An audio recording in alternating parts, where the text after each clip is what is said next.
When Rose Hayward knocked on the door of Ashmore Manor that morning, she carried two things in her hands.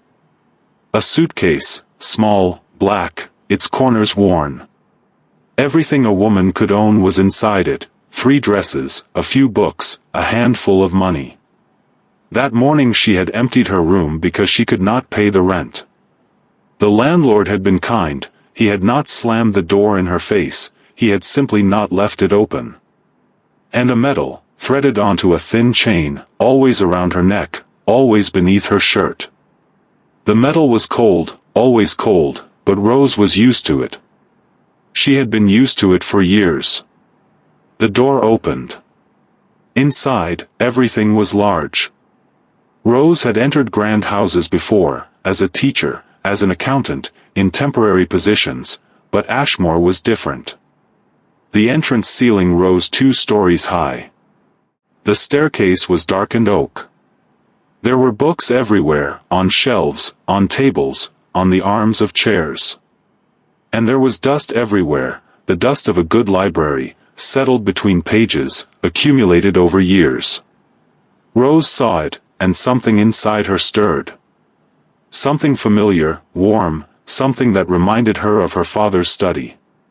The maid made her wait. 10 minutes. 15.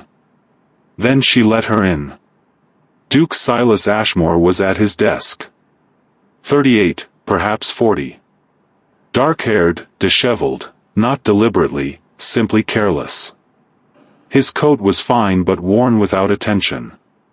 His desk was chaotic, papers and books and half-open files, yet there was an order within the chaos that Rose could feel. This man knew where everything was. He did not look up when Rose entered. "Sit," he said. Rose sat.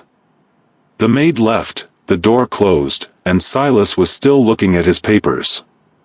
Rose waited, 10 seconds, 20, 30. Then she spoke, her voice steady. She had prepared this speech, rehearsed it in her head over and over while walking that morning. "I read and write Latin and French," she said. "History and geography. Accounting, 4 years of commercial record-keeping experience. Library organization and cataloging. I have references I can bring." Silas set his pen down. For the first time, he looked at her. His gaze was not evaluative, it was worse. It was indifferent, the kind of look that sees you without seeing you. "Ground floor," he said. "It needs washing. Brush and bucket are in the cupboard." Rose froze. Silas turned back to his papers. The conversation was over, at least for him. Rose remained there for a second, a fast and desperate calculation running through her mind. Other doors had closed, she had tried yesterday, the day before. Governess, teaching, accounting. Either the positions were filled, or they did not want a woman, or the offered wages would not even cover rent. Her suitcase stood by the door. She had nowhere to go that night. Rose stood up, took the brush and bucket from the cupboard, and knelt. She worked all morning. No one looked at her. Servants passed by with side glances, silent. Rose did not lift her head. She worked. The floor was long, dark wood, neglected for years, and Rose was methodical. She started from one end and moved forward. She had learned this from her father. If you do a job, do it properly, Rose. No half work. By noon her back began to ache. She continued. In the afternoon, Silas passed through the corridor. Rose was bent over, pushing the brush forward and pulling it back, having found a rhythm. The collar of her shirt loosened with that rhythm, just slightly, just enough. The metal slipped out. Silas stopped. Rose did not notice, her head was down, she was working. Silas looked. His gaze changed, the indifference vanished, and something else took its place, sharp and recognizing and unsettled.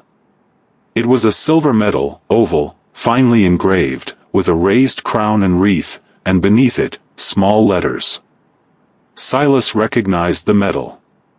He knew which war, which regiment, the year it had been awarded. And he knew the list of the men who had earned it, because there had been a name on that list, a name Silas had carried for years, a name that appeared again and again in his brother's final letters. Rose lifted her head. Silas was already walking, his back turned, his steps even. Rose bent down again and continued. That night, Silas sat in his study. On his desk was an old box, wooden, locked, its key in the drawer. He opened it once or twice a year, never more. He opened it. Inside were letters, yellowed, their corners creased, written in his brother Edward's hand. He went to the last one, the final letter, and read it as he always did, slowly, each word separately. There was a paragraph where he always stopped. Thomas saved me today, for the third time. I owe this man my life, Silas. If you ever see him or his family, tell them. I could not express my gratitude. But you can, in my name. Silas closed the letter and sat for a long time. Outside there was the sound of London, distant, dark, indifferent. In the morning he would call that woman to his study. He would ask. And whatever her answer was, what he had done today was wrong. He knew it. That woman had not come to wash floors, and Silas had not looked, because he had not wanted to look, because looking always led to something, and Silas avoided things that required action. The medal. Thomas Hayward's medal. Silas placed the letter on the table. Tomorrow, he said quietly, to himself. Tomorrow, I will correct it. Rose Hayward had carried many things in her life. She had carried responsibility, in her father's good days and bad. She had carried worry, when the money ran out, when work could not be found, when London's cruel arithmetic failed once again. She had carried pride, because sometimes pride was the only thing left, and at least it was light, it did not take space, it fit into a suitcase. And she had carried the medal. Every day. For 7 years. When her father, Thomas Hayward, returned home, Rose had been 12. He had returned, and that mattered, because many had not. To survive Waterloo was a miracle in itself, and Thomas knew it, and he was grateful for it. But surviving and returning whole were different things. Thomas's body had returned. The rest of him, part of it, had stayed behind. Rose understood this over time. As a child she simply noticed, sometimes her father woke in the middle of the night, sweating, his breath uneven. Sometimes he would stop during a meal, put down his fork, and stare at something Rose could not see. Sometimes crowded streets overwhelmed him and they would return home early, in silence, Rose swallowing her questions. But at other times, on the good days, Thomas Hayward was the best teacher in the world. He taught Rose Latin, French, history, not just history, but the people within it, why they made their decisions, what went right and what went wrong. He taught her accounting, ledgers and columns, how numbers could lie and how they could hide the truth. And at the beginning of everything he taught, he said this knowledge is yours. No one can take it. Rose carried that sentence alongside the medal. Thomas had died 2 years ago, quietly, on a November night, holding Rose's hand. It was not illness, or perhaps it was, but Rose thought differently. A war could kill a man in 10 years, slowly, from the inside. By dawn, everything was over. Rose had taken the medal from Thomas's neck and held it in her hand. It was cold, always cold, that medal never held human warmth. She had placed it around her own neck. She had never taken it off since. For 2 years after that, Rose had worked, teaching, accounting, library duties. London was large but ruthless. For women, finding work was twice as hard, finding good work, 4 times. Every door opened a little, then closed. Either someone else had filled the position, or they wanted a man, or the offered wage was not enough to live on. Rose was mathematics. Money came, money went, sometimes it balanced, most of the time it did not. That morning, it did not balance. The landlord was a good man, not harsh, not cruel, just realistic. 2 months accumulated, the third could not be paid. That was no longer business, that was kindness, and kindness had limits. Rose understood. She packed her suitcase, small and methodical, without emotion, because emotion slowed things down and the task had to be finished. She closed the door, walked down the stairs, stepped outside, and walked. She had heard of Ashmore Manor 2 days before. They were looking for a librarian, or a governess, or both. The rumors shifted.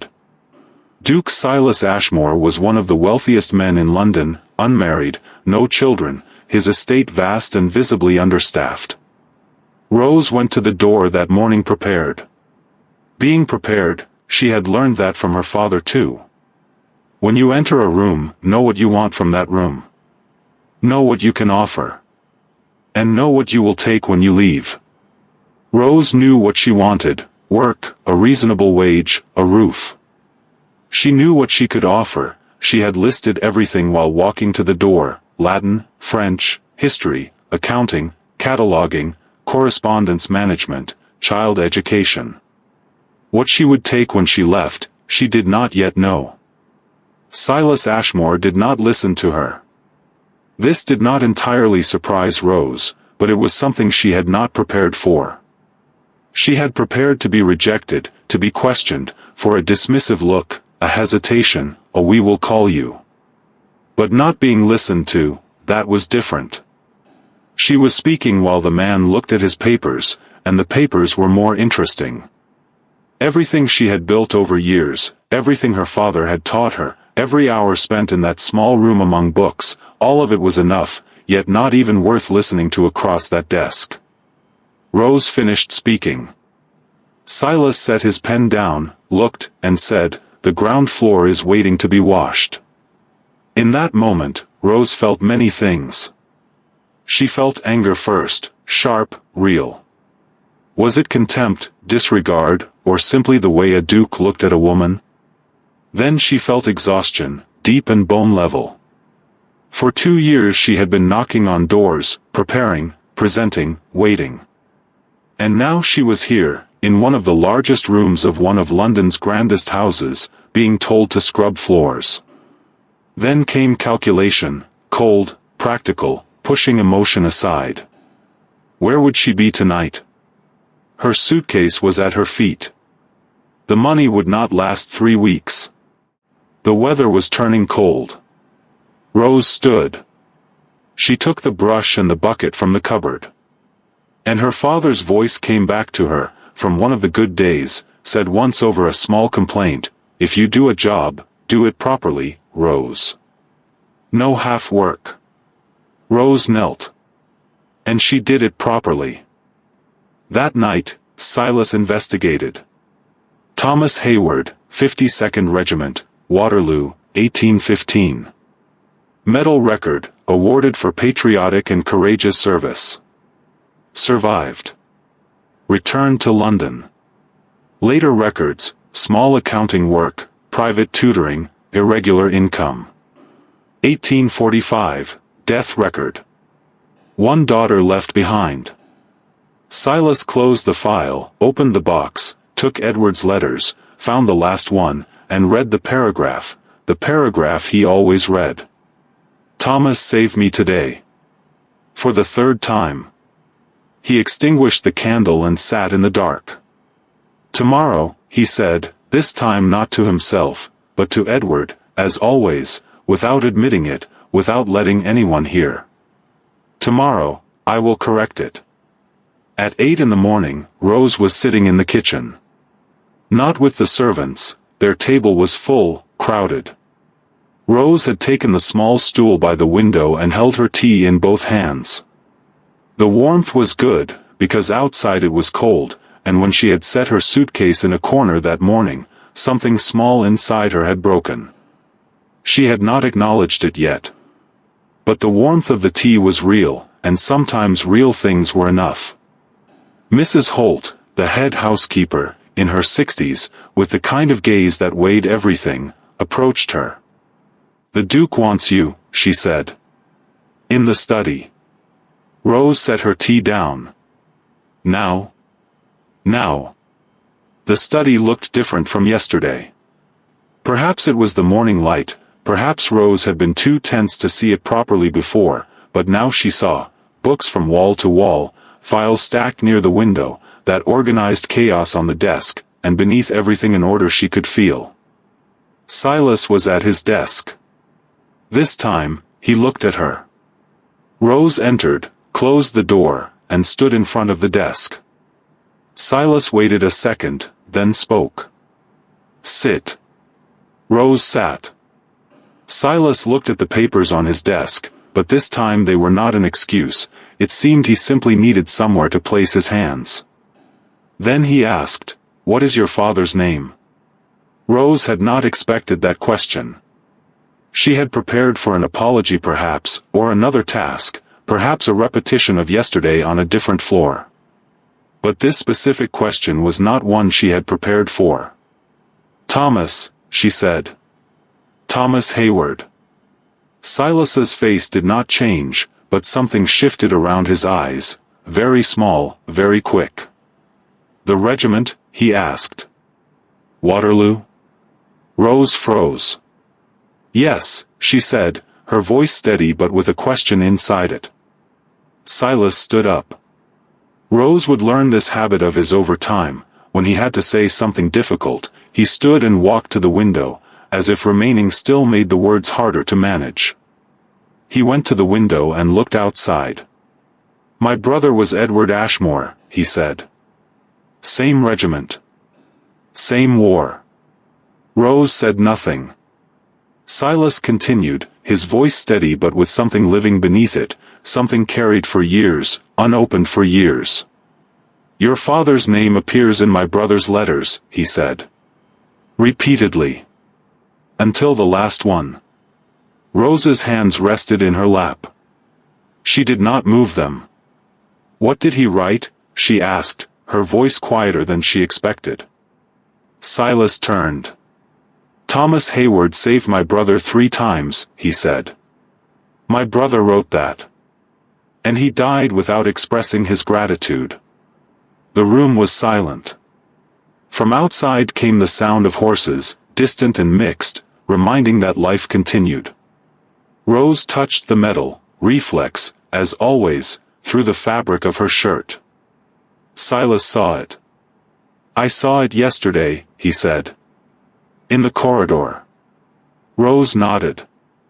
"I know." Silas returned to his desk and sat, placing his hands flat on the table. "I will say something," he said.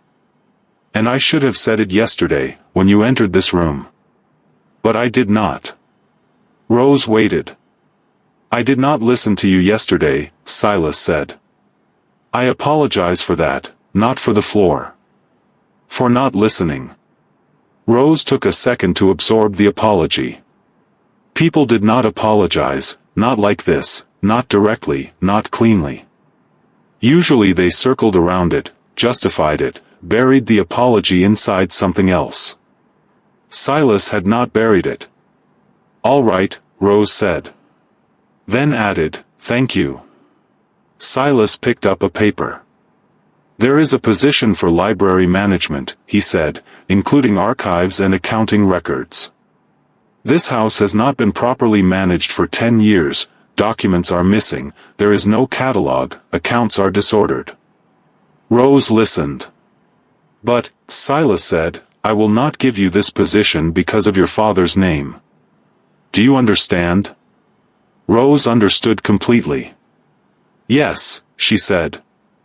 "There will be a test," Silas continued. "Today. If you pass, the position is yours. If you fail, I will write you a reference for other places." Rose thought for a moment. "What kind of test?" she asked. Silas took out a file, thick, disordered, papers almost spilling from it. Organize this according to a logical system. And find the accounting errors on this page. He placed it on the desk. Rose took it, opened it, and looked.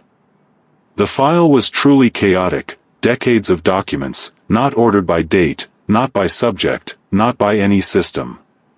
The accounting page looked correct at first glance, but within seconds Rose had already seen 3 errors.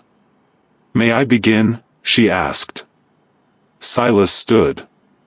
"Begin. I will return in the afternoon." He walked to the door. Rose spoke. "May I use the desk?" Silas stopped and turned. "My desk?" Rose waited. Silas looked at her for a second, then turned back toward the door. "Use it," he said. Rose worked for 4 hours, alone, in silence, at that large desk. She opened the file, examined it, and thought. To create a system, you first had to understand what existed. She had learned that from her father: understand the disorder before you try to clean it, or you will only move it. Rose understood. Then she imposed order.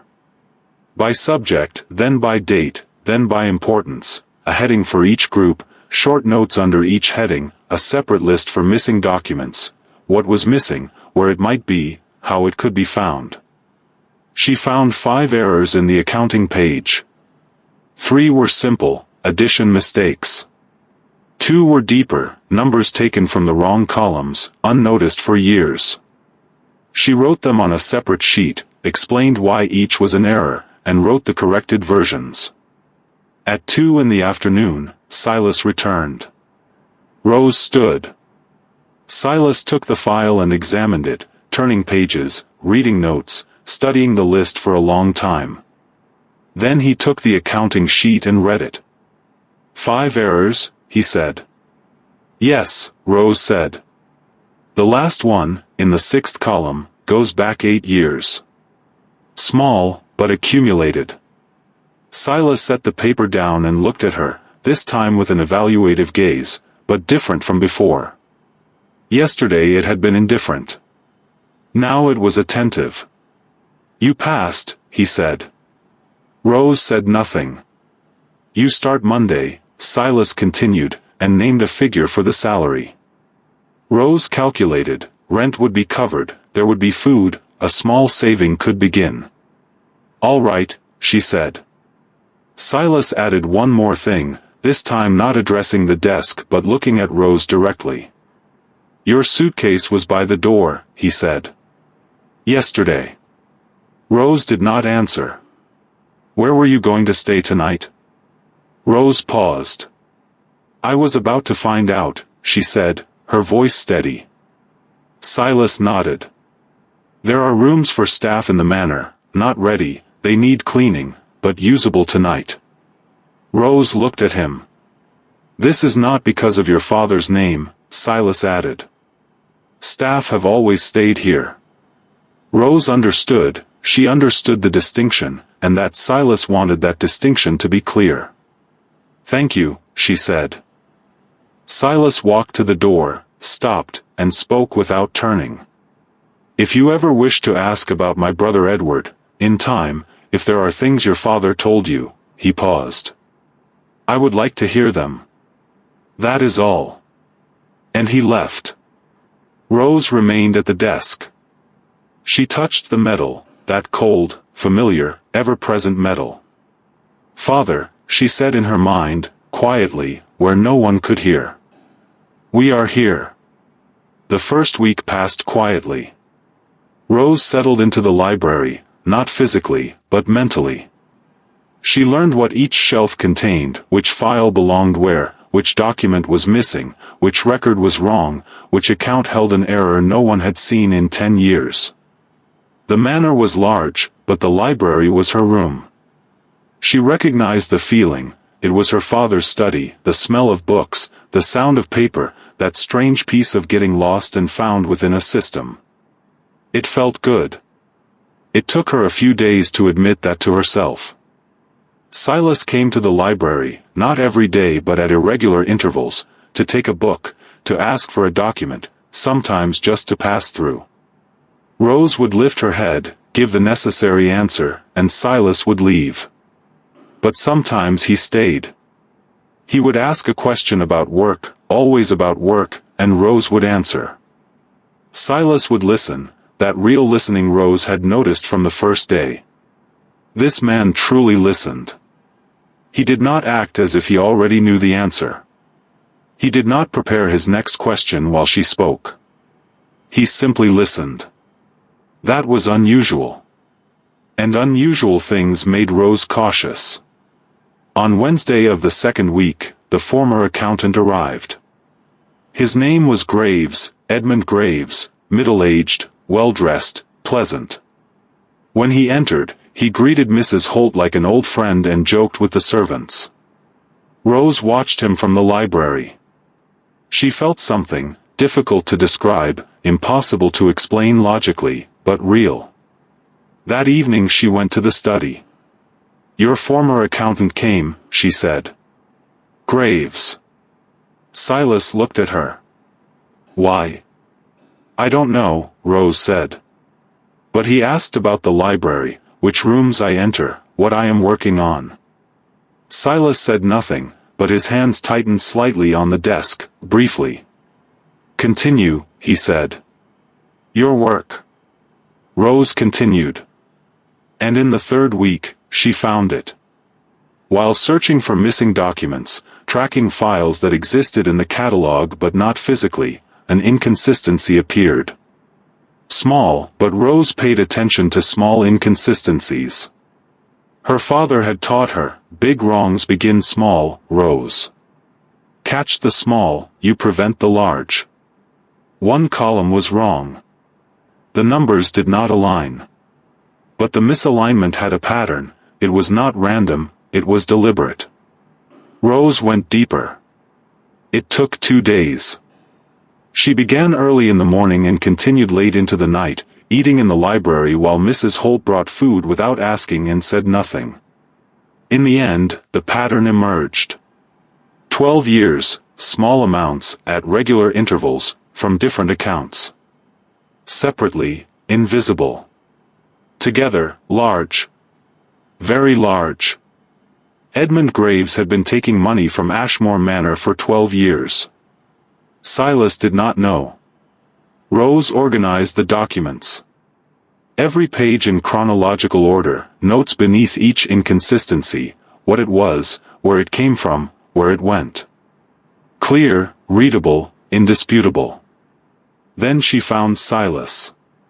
He was in the study, late afternoon, sunlight angled through the window. She knocked, entered, and placed the documents on the desk.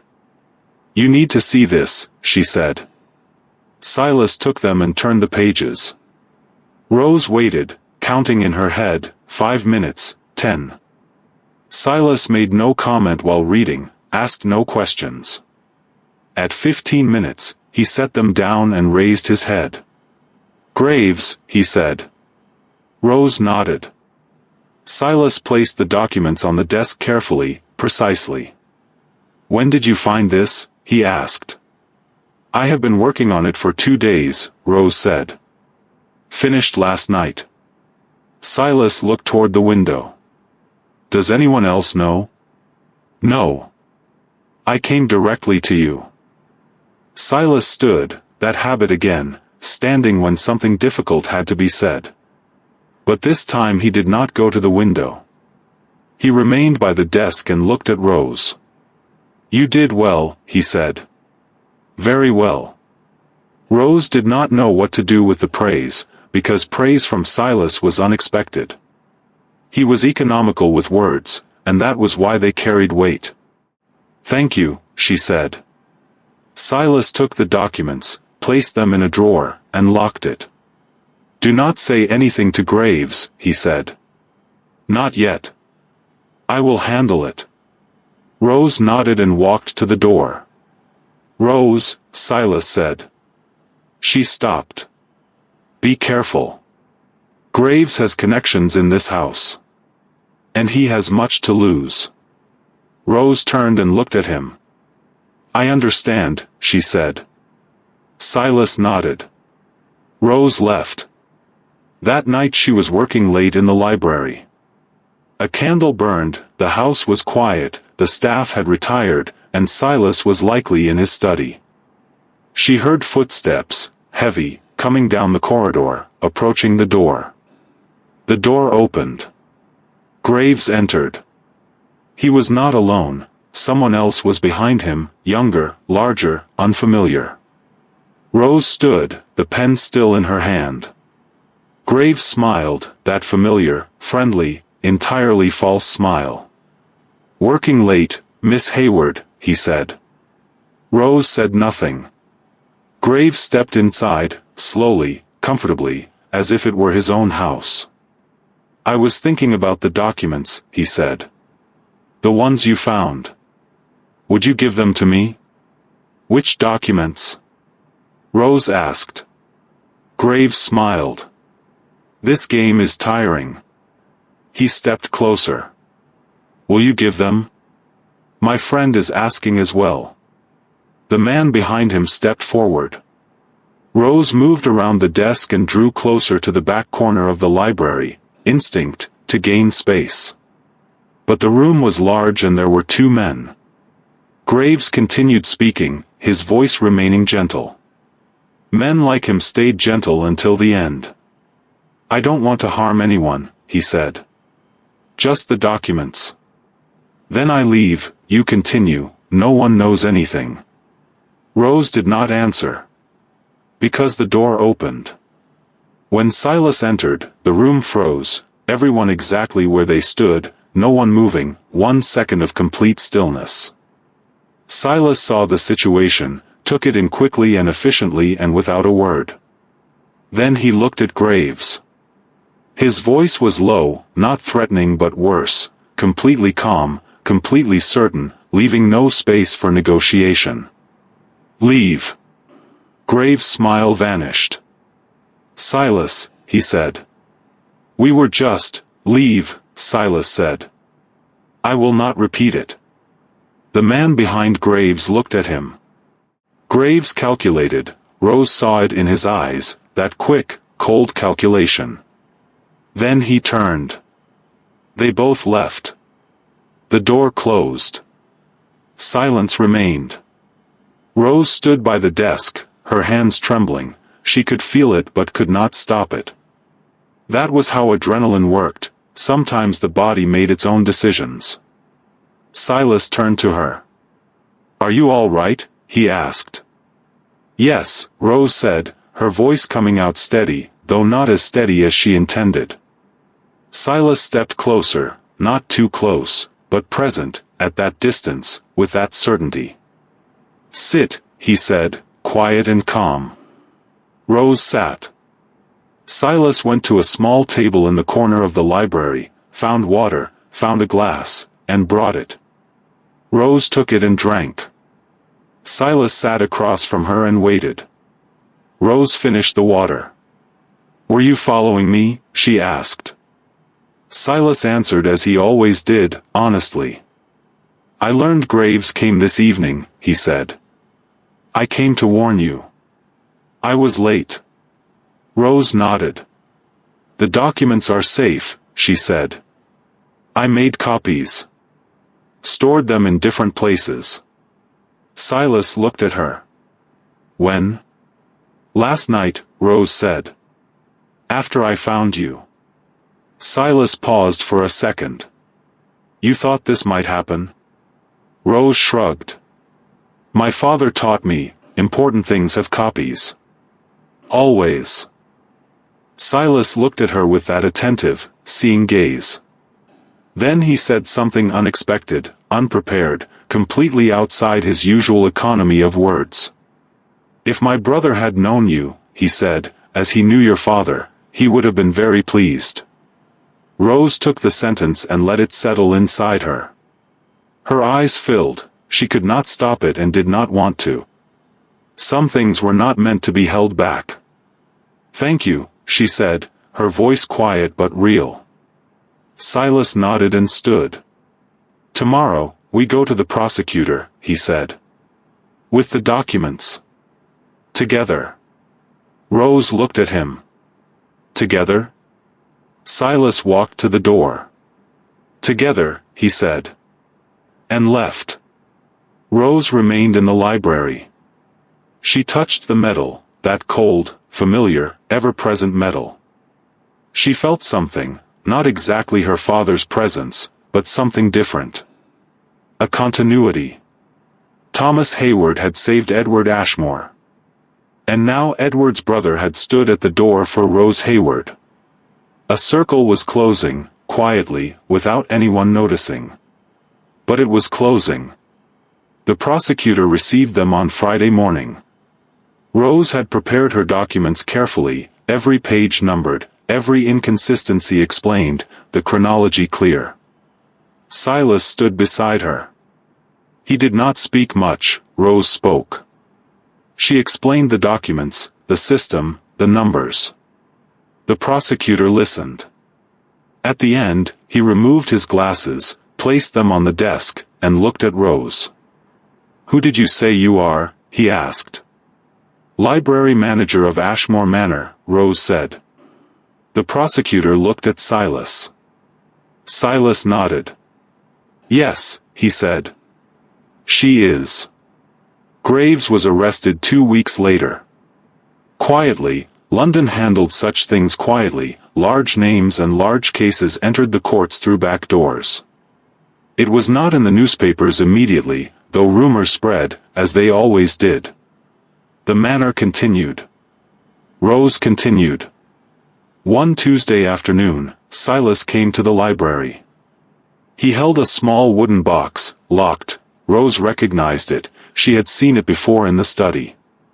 He placed it on the desk. "Sit," he said. Rose sat. Silas sat as well, across from her, placing the box between them. "Edward's letters," he said. "I did not show you all of them. But there are some about your father." Rose looked at the box. "Would you like to read them?" Silas asked. Rose did not answer immediately. She thought, truly thought, because the question was not small.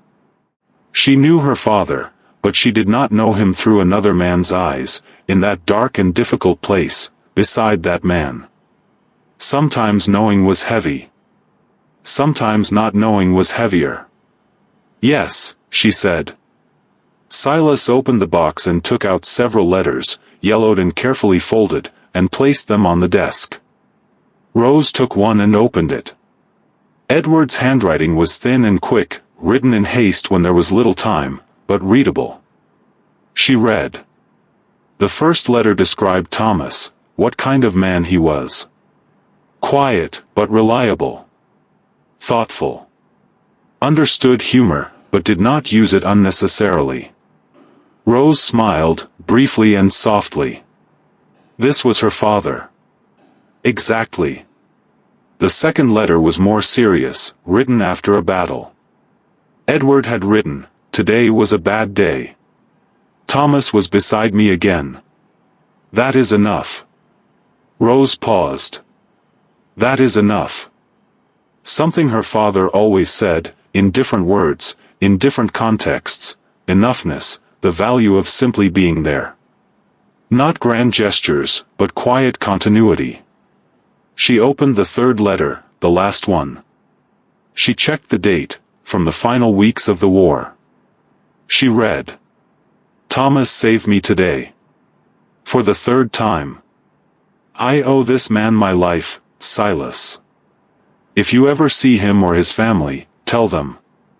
I could not express my gratitude. But you can, in my name. Rose placed the letter on the desk. Her eyes filled again, and this time she let it happen. Silas said nothing. He did not rush her, did not fill the silence. He was simply there. Rose touched the metal. Father, she said in her mind. You are heard. They sat like that for a while, in silence, the letters between them in the candlelight. Then Rose spoke. "What was Edward like?" she asked. "You tell me." Silas looked at her. He had not expected the question, or not this directly. He thought. "He was the kind who filled a room," he said. "You could tell before he laughed, from the way he smiled. He spoke a lot, more than I ever did." Rose listened. "I was the quiet child," Silas continued. "He spoke, I listened.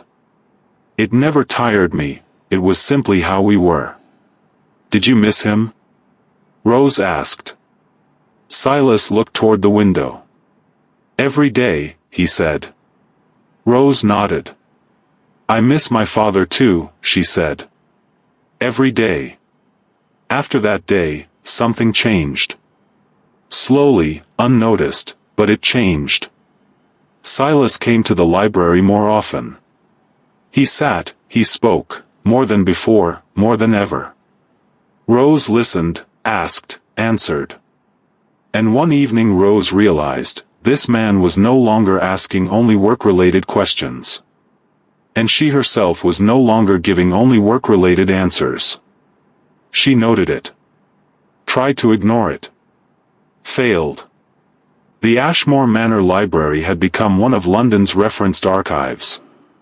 This was not an exaggeration, it was true. A few scholars had come, a historical society had made a request, a law office had sought consultation.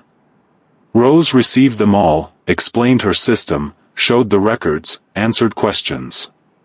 Silas sat in every meeting. He spoke if needed. Usually, he only listened. One day a scholar asked, an older man, curious, deeply immersed in London's history, who established this archive? Rose answered. "I did," she said. The scholar was surprised. "Did you? On your own?" Rose thought for a second. "No," she said at last. "Not on my own." That evening, Silas came to the library.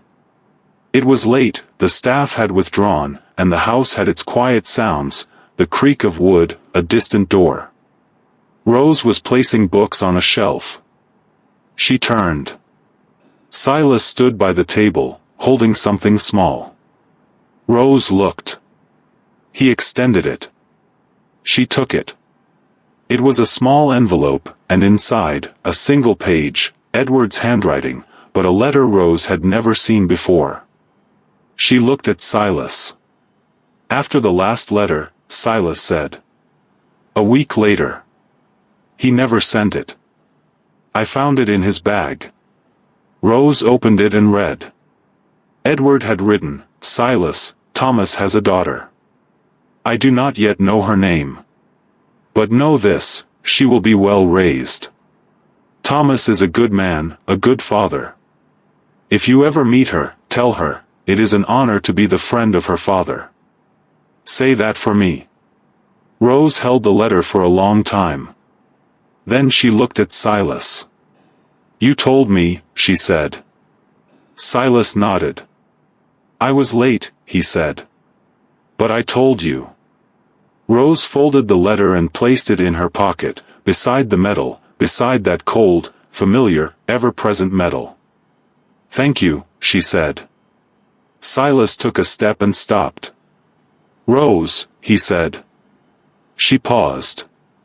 Silas continued, his voice steady as always, but with something within it this time, open, unguarded, not hidden behind his usual economy of words.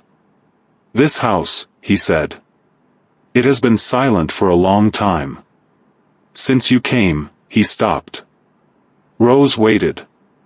It changed, Silas said. For the better.